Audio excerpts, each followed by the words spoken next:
Menteri Pertanian Republik Indonesia Syahrul Yassin Limpo mengumpulkan Bupati Wali Kota untuk membahas bersama terkait penanganan wabah penyakit mulut dan kuku atau PMK.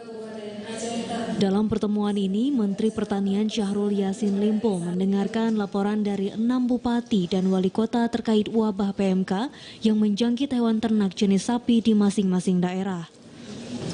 Menteri Pertanian Syahrul Yassin Limpo juga mengatakan bahwa wabah penyakit mulut dan kuku ini tidak mematikan dan dapat disembuhkan serta tidak menular ke manusia.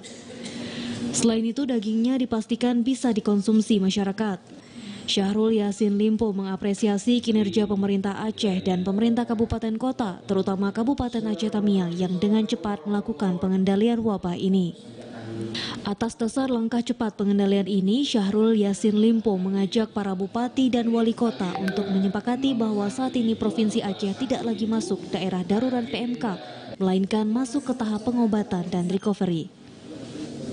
Agenda nomor 1 itu atau kelas 1 itu agenda darurat. Agenda darurat itu macam-macam lah, nanti dipakai yang jelaskan. Salah satunya itu kalau ada yang kena dan sangat serius, musnahkan, potong, musnahkan, bakar semua. Agenda darurat itu masih potong paksa. Artinya karena dia sakitnya, kita lihat daripada setengah mati, sesak nafas dan lain potong aja deh. Naik kelas kedua adalah agenda temporary, agenda transisi namanya. Agenda temporary itu adalah pengobatan dan penyembuhan. Artinya ini sudah terkendali.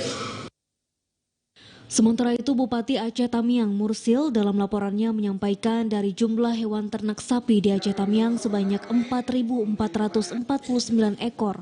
Sedikitnya 2.223 ekor sapi yang terjangkit wabah PMK ini dengan jumlah kematian sebanyak 13 ekor dan potong paksa sebanyak 2 ekor.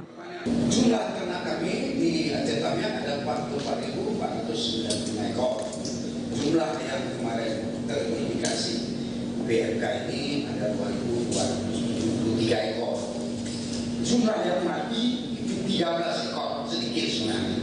Karena ini Pak Satwan kami ini dengan orang-orang dari provinsi ini, Pak dinas dari karantina juga cepat sekali beliau datang kemarin.